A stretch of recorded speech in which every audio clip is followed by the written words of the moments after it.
Assalamualaikum warahmatullahi wabarakatuh. Salam zuhud di Masjid Islam kawasan industri Batam Batam. Alhamdulillah pada hari ketiga bulan Ramadan 1446 Hijriah kita bisa iktikaf silaturahim melaksanakan salat zuhur berjamaah di Masjid Islam kawasan industri Batam. Semoga Allah menerima amal kebaikan, menjadikan amal soleh sejak kecil sampai sekarang, dan mengampuni kesalahan kebaikan kita. Dan Allah terima khususnya amal ibadah pada bulan Ramadan ini sampai nanti selesai pelaksanaannya ditutupnya sholat Idul Fitri dan menunaikan zakat. Jamaah mata Allah, pada kesempatan ini kita akan menikmati dalam kitab Al-Qur'an dengan menikmati kitab tafsir Ibnu Katsir, tafsir Jalalain, tafsir Baidawi dan lain sebagainya yang berkenaan dengan keutamaan puasa Ramadan dan amalan-amalan apa yang harus dilakukan pada bulan Ramadan dan juga larangan apa yang harus dijauhi. Kita akan membacakan surat perintah dari Allah berkenaan dengan puasa bulan Ramadan, yaitu surat Al-Imran ayat 183. Kita akan nikmati dan akan kita bahas sedikit tentang ayat-ayat yang terkandung hadis hikmah yang terkandung dalam ayat Al-Quran ini. Bismillahirrahmanirrahim.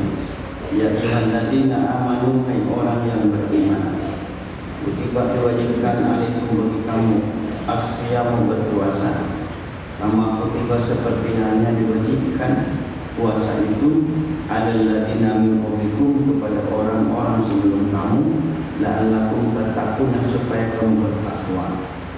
Berapa lama puasanya? Apa setahun, 12 bulan, 3 bulan, atau 9 bulan? Ayaman, beberapa hari saja, makmudatin yang sudah ditentukan oleh Allah Subhanahu wa ta'ala. Wa man kana, maka barang siapa minkum di antara kamu murid atau sakit yang tidak sanggup untuk berpuasa tentunya, au ala safarin, atau dalam perjalanan minimal 81 km menurut mazhab Syafi'i, faidatun, maka boleh berbuka puasa bagi yang sakit dan juga dalam perjalanan, maka dihitung berapa lama dia berbuka, maka diqadha min ayyam ukhra pada hari lain. Wa 'alal ladzina, bagi orang-orang yang yutigunahu, merasa kepayahan untuk melaksanakan puasa, fidyatun, maka membayar fidyah. Fidyatun ta'amu miskin. Fidyatun membayar fidyah. Ta'amu miskin itu memberi makan kepada orang miskin, yaitu 3/4 liter. Faman tatawwa khairan, maka barang siapa yang berbuat kebajikan melebihi, harusnya kalau buka 1 hari bagi orang tersebut, 1 orang pakai muslim enggak, jadi lebih 2 atau 3. Saya tahu bagus bahwa adalah dan dia perbuatan itu menjadi amal kebaikan nantinya. Wa antasum, dan kamu berpuasa, khairakum, bagus bagi kamu, ingkung ta'lamun, kalau kamu mengetahui. Syahrul Ramadan, bulan Ramadan itu adalah alladzi unzila, diturunkannya fi dalam bulan Ramadan Al-Quran. Al-Quran itu hudan, menjadi petunjuk menuju kebahagiaan dengan cara cepat, tepat, selamat. Jadi petunjuk sini untuk manusia cepat, tepat, selamat sampai ke tujuan dan akan mendapatkan apa yang dicita-citakan. Wabadinatin, dan jadi petunjuk, penjelasan yang ada dari petunjuk tersebut. Kalau Allah menggunakan Al-Quran itu bukan hanya untuk zaman Rasulullah, tapi sampai sekarang. Al-Quran, Al-Quran itu menjadi pemisah antara batil dan antara hak dan batil. Faman syahidah, maka barang siapa minkum di antara kamu asyara, ada di rumah, tidak dalam pergian, ketika Ramadan datang menjelang, falyasumhu, maka dia berpuasa. Wa makana maridun, dan barang siapa yang sakit atau ala safari, atau dalam perjalanan, minimal dengan jarak 81 km atau dibolehkannya sholat, boleh berbuka puasa bagi yang sakit dan perjalanan, faidatun dan dipotong sebanyak puasa tersebut pada hari yang lain, min ayyamil ukhra pada hari yang lain. Yuridullah, Allah berkehendak bikum untuk kamu wahai mukmin-mukminat al-yusra kemudahan, wala yurid dan tidak berkehendak Allah bikum terhadap kamu al-usra kesulitan. Oleh itu milu dan kamu harus menyempurnakan al-iddata dengan puasa Ramadan. Berarti kabir dan kamu harus mengagungkan Allah kepada Allah alamat terhadap perkara ada adalah berikan petunjuk Allah kepada kamu itu tentang Islam. Lama mensyukur supaya kamu pandai bersyukur kepada Allah. Ada beberapa hal jangan mata Allah pembahasan tentang ayat ini. Allah mewajibkan saum Ramadan dengan diturunkannya surat Al-Baqarah ayat 183 ini, yaitu tahun kedua setelah hijrah bulan Sya'ban. Rasulullah mengalami puasa itu 9 kali dan mayoritas puasa Rasul itu 29 hari. Karena bulan Hijriah itu paling sedikitnya 29, paling banyaknya 30. Tidak ada 28. Apa namanya? Berbeda dengan Februari, Masihiyah, atau sampai 31. Sebenarnya bulan Januari, Maret, gitu. Jadi paling sedikit 29, paling banyak 30 hari itu bilangan untuk bulan Hijriah, bulan Qamariyah. Itu poin yang pertama. Yang kedua, jamaah mata Allah, perintah ini hanya diperuntukkan bagi yang yu'minuna billahi wa rasulihi, bagi orang-orang yang beriman kepada Allah untuk menerima perintah Allah untuk melaksanakan, siap menerima larangan untuk menjauhinya, dan beriman kepada Rasulullah, pengamalannya sesuai yang dicontohkan oleh Rasul Muhammad Sallallahu Alaihi Wasallam. Karena dasarnya adalah Islam itu beriman kepada Allah, beriman kepada Rasul Muhammad Sallallahu Alaihi Wasallam. Kenapa orang Nasrani, Kristen, Yahudi disebut orang kafir ataupun selain Muslim disebut orang kafir? Karena dasarnya Yahudi, Nasrani itu beriman kepada Allah yang menciptakan langit dan bumi, yang berikan rezeki, berikan keamanan, tetapi mereka kufur, ingkar, tak terima, tak beriman. Bahkan banyak oknum Yahudi, Nasrani dan dulu sampai sekarang saja oknum Pak. Bahwa banyak orang yang Nasrani terutama yang memang toleransinya tinggi di umat Islam, itu bukan cuma tidak beriman tapi memusuhi Rasulullah, bukan cuma memusuhi, memerangi Rasulullah dan umat Islam sampai nanti akhir zaman. Jadi yang membedakan kita dengan mereka itu hanya sebetulnya beriman kepada Rasulullah Nabi Muhammad SAW. Jadi yang dipanggil adalah yang beriman. Yang kedua, yang ketiga adalah puasa itu dilakukan dalam 3 fase. Seperti halnya hadis yang diriwayatkan oleh Imam Ahmad dari Mu'adz bin Jabal. Pertama, puasa diwajibkan oleh Allah kepada Rasulullah dan umat Islam pada awal Islam itu salah satu ayat 3 hari minggu syahr setiap bulan, ditambah dengan puasa Asyura 10 Muharram. Jadi tiap bulan 3 hari tambah 1 Muharram. Ini seperti yang diriwayatkan oleh banyak sahabat, tapi tabi'in hadis tersebut tentang puasa yang Allah wajibkan kepada umat-umat sebelum Rasulullah dalam teks ayat kama kutiba alal ladzina min qablikum, seperti diwajibkan puasa kepada orang sebelum kamu, yaitu 3 hari tiap bulan. Kalau sekarang ayamul bid ya sebutnya 13, 14, 15 bulan Islam. Pertama 10 Muharram wajib dulu Pak, wajib.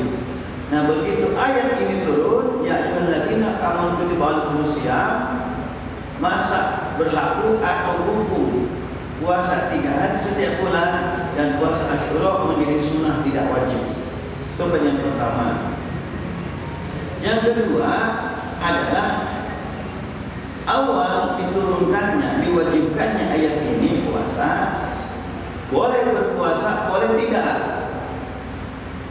Ayatnya wa 'alal ladzi yutiqunahu, bagi orang-orang yang merasa kepayahan, kesulitan, kehausan, lapar, lemas, pusing, gitu banyak bukan penyakit itu. Memang puasa al-imsak yang dilarang. Puasa itu menahan diri dari tidak makan, tidak minum, wajimat dan bersuku, min tulul fajri ilmu syamsi, dari terbit fajar mulai dari subuh sampai terbenam matahari. Biniyati dengan niat, wasyarikat maksudnya dengan syarat-syarat tertentu. Ialah serapan biasa. Tidak bersuku, iya. Meskipun nganten lagi. Nah, awal Islam, orang yang merasa kehausan, kepayangan, ngantuk, musik, boleh berbuka puasa. Meskipun tidak sakit, meskipun tidak dalam kepergian, hanya merasa tidak sanggup, tidak enak badan. Gantinya adalah fidyatun, memberikan fidyah, yaitu ta'am miskin, beri makan kepada orang miskin. Satu hari satu mud, 3/4 liter. Satu hari satu fakir, satu miskin. Faman tatawaan, maka ini hukum yang kedua Pak ya tadi. Asalnya puasa 3 hari, wajibnya itu terus Muharram 10 Muharram Asyura, dihapus masa berlaku wajib menjadi sunnah dengan ayat ini. Yang kedua, boleh meskipun tidak dalam bepergian, kan gitu di rumah, tidak sakit, hanya maksa kehausan, kelaparan, payahan, lelah, buka puasa diganti dengan fidyah. Satu hari memberikan satu fakir miskin, satu mud atau 3/4 liter, ditambah tentunya dengan lokal. Pamang tahu akhiran, maka barang siapa yang berbuat kebajikan, pamang tahu khairan, barang siapa yang berbuat kebajikan, melebihi satu hari, bukan cuma satu miskin, tapi lebih dari orang miskin, bahwa adalah bakal bagus baginya. Tetapi di garis bawah, wa amnasumu, dan kamu apabila berpuasa, khairul lakum, itu bagus bagi kamu, in kuntum ta'lamun, apabila kamu mengetahuinya. Sebab keutamaan faidah kemuliaan Ramadan tidak bisa digantikan dengan bulan yang lain meskipun kalau puasa Ramadan. Lain rasanya, lain suasananya, lain rasa nikmatnya, lain gitu ketenangannya ketika puasa pada bulan Ramadan. Itu poin yang kedua. Tetapi ini dihapus kemudahan ini dengan firman Allah dalam Al-Baqarah ayat 185, apa ayatnya? Faman syahida minkum syahra falyasum. Maka barang siapa yang ada di rumahnya, kan gitu, tidak dalam bepergian, falyasum, maka berpuasalah. Orang yang tidak bepergian, orang yang tidak sakit, maka wajib berpuasa Ramadan. Tentu nanti ada pengecualian, wanita yang menyusui dan hamil. Di ayat ini menjelaskan dua hal, yang tak sanggup berpuasa karena sakit. Diteruskan ayat, diulangi lagi, wa man kana maridun, dan barang siapa yang sakit, au ala safarin, atau dalam bepergian, fa iddatun min ayyamin ukhra, maka boleh berbuka di kodok pada waktu hari yang lain. Ayat ini apa? Kalimat ini diulang-ulang. Barang siapa yang sedang bepergian, untuk menjelaskan berlaku hukum ini tidak dicampur dengan firman Allah tadi. Barang siapa yang ada di rumah tidak bepergian, orang yang sakit, orang bepergian, tetap boleh berbuka puasa dengan catatan. Pertama, bepergiannya itu jaraknya 81 km menurut mazhab Syafi'i. Pertama. Yang kedua, perjalanannya bukan untuk maksiat, untuk hal yang mubah. Yang ketiga, perjalanannya sudah dimulai, itu istiqlal. Artinya apa? Ketika mau puasa, perjalanan sudah dimulai. Jangan perjalanan belum dimulai itu buka puasa, tak boleh. Sebab bahasanya au ala safarin, atau di atas ketika sudah melakukan perjalanan. Pas ini gambarannya. Ketika misalkan saya pulang kampung nih ke Bandung, berenang, Dan sekupang ya, berenang sekupang, pakai pelni. Ternyata enak pakai palut itu enak Pak. Saya pernah sekali itu naik. Dan berapa? Tapi kamu di liburan. Emang enak. Kalau dulu kan sekali nyampe berangkat siang hari jam 2-an sudah mulai keluar berlayar. Nanti nyampe ke Tanjung Priok sekitar jam 4 jam 5-an. Nah, ketika berangkat hari Senin itu tak boleh buka puasa. Harus berpuasa karena belum buka perjalanan. Jadi boleh buka puasa kalau perjalanannya dimulai sebelum subuh. Jadi kalau misalkan saya pulang ke Bandung, misalkan lewat Tanjung Priok tentunya dengan kapal laut, berangkat hari Senin nggak boleh buka puasa. Tetapi besoknya Selasa, karena nyampe perahu itu nyampenya hari Selasa sore, itu boleh kalau mau buka puasa. Kalau kuat, bagus berpuasa. Kapal kan nggak capek Pak ya, tinggal duduk, apalagi kalau di kamar Pak, tidur. Nanti kalau pas makan, kalau nggak puasa, itu kan kami nggak puasa kan berumah, itu pintu pegawainya itu silakan untuk makan sarapan, siang, habis malam. Kayak di hotel apa ya. Cuma lebihnya ini ditutup pintunya, dikasih untuk makan. Saya diumumkan kan, waktunya jadwal makan seperti itu. Misalkan naik pesawat, take off, misalkan dari Hanadi menuju CGK Cengkareng atau menuju Ahmad Yani Semarang misalkan, itu take off-nya adalah jam 8. Pada rumahnya, misalkan dari Semarang, perjalanannya bukan di Semarang, tapi jauh dari Semarang, perjalanan bisa 4-5 jam pakai kendaraan darat. Karena take off-nya perjalanannya setelah subuh, maka tak boleh buka puasa. Sebab teks ayatnya awal safar. Kan gitu. Ketika perjalanan sudah dimulai, kalaupun buka karena pusing, karena muntah, itu bukan karena perjalanannya, itu karena sakit, maka boleh berbuka puasa. Tapi kalau saya saja nggak boleh. Di bahasanya si suami mah nggak usah sahur ya, besok kan kita mau pulang kampung ke Surabaya misalkan, rumahnya di Malang misalkan, atau di Banyuwangi, rupanya Banyuwangi itu, Surabaya itu, antara si ayahnya. Nggak usah sahur, kita jam berapa take off? Jam 8, tak boleh buka puasa. Kenapa? Sebab perjalanannya dilakukan kan itu setelah keadaan seperti itu. Tapi kalau seperti kasusnya pakai kapal laut tadi, kan gitu, dalam perjalanan terus masuk puasa itu boleh. Jadi dengan catatan perjalanan dimulai sebelum menuju. Saya pahami Pak ya. Tidak seenaknya. Enak Islam itu makanya yuridu bikumul yusra wala yuridu bikumul usra. Allah senantiasa berkehendak memberikan kemudahan bagi kamu, bukan kesusahan. Nggak ada air, tayamum, sholat susah, nggak bisa berdiri duduk. Nah, ada catatan banyak beredar di mana di YouTube, medsos, boleh tayamum di pesawat. Nggak tahu mazhabnya dari mana.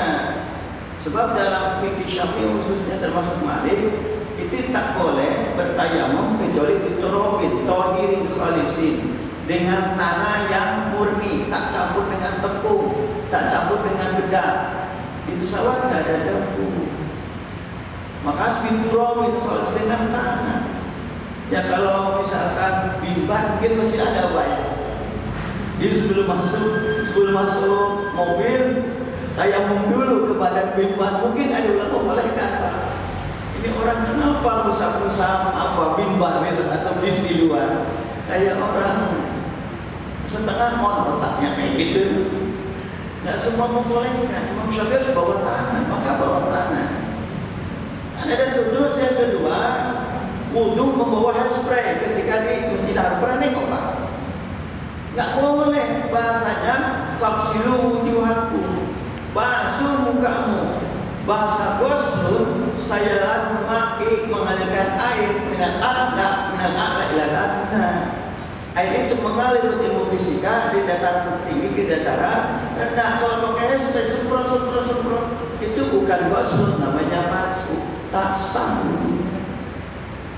Nah kalau itu gimana? Sholat. Tapi wajib qada itu dihormati waktu untuk menghormati waktu. Jadi paham Pak ya? Ini sempur. Kayak mau ke jok pesawat, ke atap pesawat, untuk tidak ke baju pramugari. Pak, kalau berdiri saya bertayamum gitu. Lebih gede namanya. Dia tak boleh, tidak boleh. Makanya belajar fikih. Ulama bilang al-ilmu yu'ta wa la ya'ti. Ilmu itu didatangi, bukan ilmu letak sendiri, karena beda.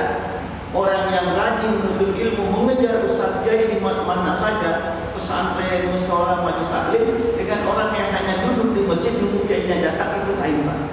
Keberkahannya lain. Cetakan santri yang ngaji di pondok, di madrasah, dengan bapak-bapak, ibu-ibu datang pengajian ala kadarnya, itu lain hasilnya. Jadi ilmu itu tak boleh. Jadi itu poin yang kedua Pak. Dulu boleh berbuka puasa, meskipun nggak sakitnya kepayahan, tapi dihapus dengan omong syahidan hukum syahr falyasum. Apabila hari dan keadaan saya tidak berpergian, berpuasalah. Keberlangsungan hukum ini berlaku bagi yang sakit dalam perjalanan, itu boleh berbuka dan berpuasa. Poin yang kedua. Yang ketiga, ini lebih dahsyat lagi Pak. Awal diberlakukannya puasa itu apabila ketiduran setelah masuk maghrib, maka tak boleh makan, tak boleh minum, tak boleh bersetubuh sampai malam nanti. Ceritanya gini, ini kan berlakunya ayat ini. Namanya seorang sahabat kan gitu, kerja dari pagi sampai sore, terus ketiduran. Kerja pagi sore, datang ke rumah Isya, belum makan minum, tidur. Ya harus puasa lagi sampai besok hari. Temu dengan Rasul Muhammad. Kenapa kamu kelihatan lesu? Cerita. Kemarin itu ya Rasul, saya kerja dari seharian, pulang ke rumah, Isya, tidur, makan minum. Akhirnya saya nggak bisa makan sampai hari ini. Berarti saya tidak puasa. Yang kedua, Sayyidina Umar ada acara di luar. Mungkin sudah janji dengan istrinya, oh bunda nanti kita lembur ya, oke ya, kan begitu. Begitu ke sana istrinya tidur, baru bangun tidur, udah kelihatan loh. Kata Sayyidina Umar, wah kemana ini, kan tak bisa jalan. Kata istri saya, ketiduran suamiku. Enggak, kamu nggak tidur, karena hasratnya nggak bisa dibendung, terjadilah persetubuhan. Halal tentunya suami istri, tapi ada larangan. Laporlah ke Rasulullah, ya Rasul, kasih itulah. Kenapa Islam, hikmahnya Islam diturunkan di Mekah, di Jazirah Arab, tidak di Indonesia. Sebab di Indonesia banyak malu bertanya. Waktu meeting, waktu ngaji saya bertanya diem saja. Nanti di luar acara, di luar gedung ramai barusan. Benar nggak Pak? Arab itu Pak, saya sering khotib Jumat. Begitu selesai khotib, sholat wajib Jumat, telah wirid, itu jamaah pada datang. Apanya sini maaf Ustaz? Saya tanya. Menanyakan hal yang tidak paham, menanyakan hal yang menjadi kepenasaran, bahkan yang terganda. Itu orang ada. Makanya dalam Al-Quran, yas'alunaka 'anil anfal, yas'alunaka 'anil mahid, yas'alunaka 'anil ahillah. Banyak bertanya kepada Rasulullah tentang harta rampasan perang, tentang wanita haid, tentang Bilal. Itu dialog, dan begitu banyak ratusan bahkan ribuan hadis menceritakan dialog antara Rasulullah dengan sahabat Rasulullah. Mereka bertanya ketika ada ketidaktahuan kepada saya. Ini pun sama. Cerita ke Rasulullah. Rasulullah tidak jawab. Akhirnya Allah turunkan ayat surat Al-Baqarah ayat 187 menutup pertemuan ini. Silakan ayatnya Pak diperhatikan. Bismillahirrahmanirrahim. Uhilla dihalalkan lakum bagi kamu wahai mukminin. Lihat siami malam puasa, malam Ramadan, Arafah, mencuburai bersetubuh ila nisaikum dengan perempuan kamu, perempuan istri kami itu libasul lakum, pakaian bagi kamu, antum dan kamu libasul, pakaian lakum bagi perempuan kamu itu. Alimallahu anakum kuntum tasdana anfusakum. Allah Maha mengetahui akan keadaan kamu. Kamu berat untuk menerima itu perintah itu. Fataba alaikum, maka Allah menerima taubat kamu, wa'afa ankum dan maafkan kamu. Seperti kisah yang terjadi pada Sayyidina Umar bin Khattab. Fal'ana, maka sekarang basyaruna, silakan kamu pergauli istri-istri kamu, wabtahu maka tudulakun, dan carilah apa yang sudah ditetapkan oleh Allah. Silakan diikuti. Wa kulu washrabu, silakan makan minum.